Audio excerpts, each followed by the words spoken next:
Madam Speaker, the statement by the Minister is very helpful. He mentioned 66,580 papers in 2013.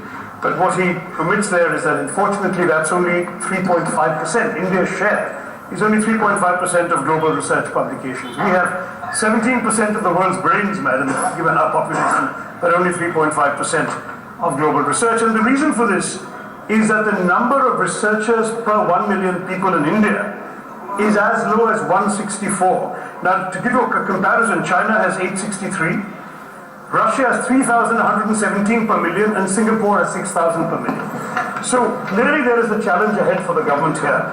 I do want to stress, madam, that a particular concern is that women constitute only 14.27% of a total scientific research workforce. In just 27,000 science researchers are women in our country.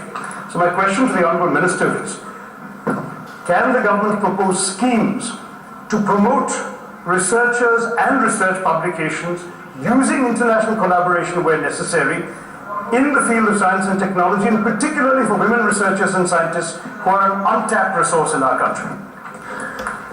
Madam Speaker, I am extremely grateful to Honourable Member Shashi Tharoor-ji for having asked this question, because that has provided me with the opportunity to share with this august House some of the accomplishments and achievements of this department in the recent times. His figures are not to be disputed, but what I would like to bring to your kind notice is that in the number of the research publications going out from this country, India today stands at number 7, whereas till recently it was at number 13, and very soon we hope to become number 6, displacing France from number 6. So we are in fact progressing in that direction. I'm glad, and I also have the pride to share with the House that in the last 7-8 weeks we have taken certain major initiatives, and one of the most important of them, soon after I took over this assignment, was that we took the decision that hereafter, and I think the Honourable Member will appreciate this, that no foreign delegation for the scientific conferences will be headed by the Minister or by me unless and until there is some absolute necessity to engage in some policy discussion.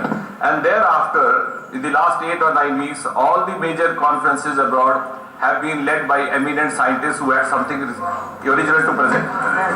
Having said that, sir, I am sure the Honourable Member will also be satisfied to know that after having taken over, another major decision that the department took was, and since he has an international expose, he would be able to appreciate this better, the prestigious Carnegie Conference, which is one of the most prestigious conferences in the field of science and has never been held in India so far in the last 66 years of independence, is being hosted by us next year. We have already proposed and the proposal accepted.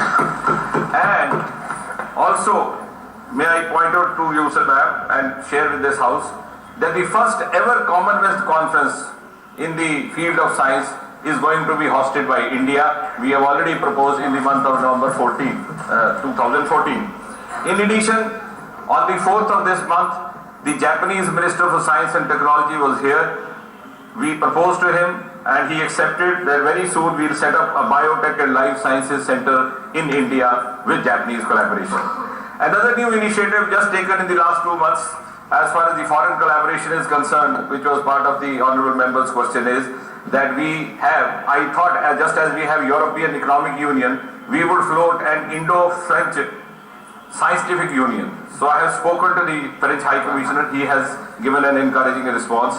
And with UK, we had a program, the Honourable Members with his kind of exposure would well know, have a Newton program. So we suggested to them, I said we could have a collaboration, but with one precondition, which I am sure would be allowed by the Honourable Members. I said this Newton name may not go very well with all the sections of opinion in India. So could we add Newton Baba? And I am glad to share with the members that now this will be known as Newton Bhava program, considering the Indian scientific connection as well. So therefore, I would like to share with this House that we are certainly progressing. We are encouraged. We have separate programs for women scientists, more so for the young scientists.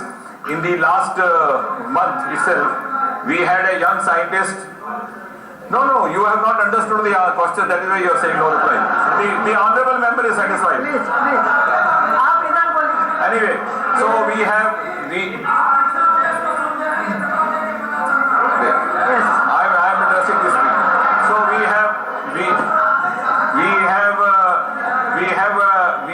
an exchange program. I would like to share with the honorable member Tharoor-ji, and I'm sure he would appreciate, wherein we selected 18 school boys and girls from across the country who had done some original research, and we sent them abroad to share a few weeks of their experience with the eminent scientists. So we are already in that direction, and the suggestions are welcome.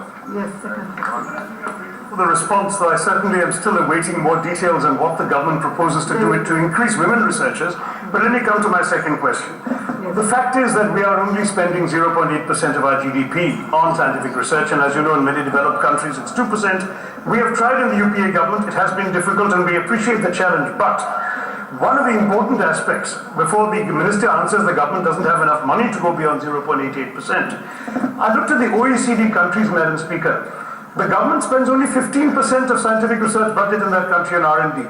Private sector spends 75%. In India, the government spends 80%, the private sector only spends 12%. So what can the government do to encourage the private sector to spend more money on scientific research and development so that their resources can also contribute towards increasing the scientific output of this country? Madam Speaker, the honourable member's suggestion is well taken. I think this is a matter of fact statement based on figures that are hardly to dispute it. Somehow, incidentally, fortunately or unfortunately, the share of GDP allotted to this area is relatively lesser compared to the share provided to the other areas, and also vis-a-vis other countries. There is a need to increase this. We have also projected it, and I'm sure in the years to come this would happen. And as far as the private participation is concerned, certainly this is a very progressive suggestion. We are already working on it, and we have. In fact, I would also just like to add now this, since the issue has come up.